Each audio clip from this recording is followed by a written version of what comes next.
Praise the lord. దేవునికి మహిమ కలుగును గాక. అందరు బాగున్నారా?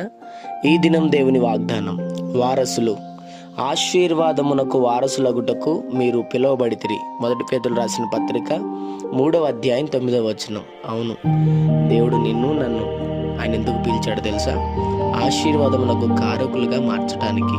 ఈరోజు ప్రభు సన్నిధిలో దీవెన లేకుండా ఒంటరివై ప్రభు సన్నిధిలో ఉన్నావేమో.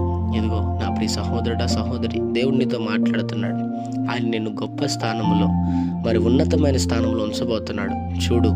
చూచుండగా దేవుని సన్నిధి నుండి వస్తున్న గొప్ప ఆశీర్వాదం నీ మీదకి, నీ కుటుంబానికి మీదకి నిత్యముగా వచ్చును గాక. చిన్న మాట ప్రార్థన. ప్రేమ కనికరం గల మా తండ్రి, నీకు వందనాలు.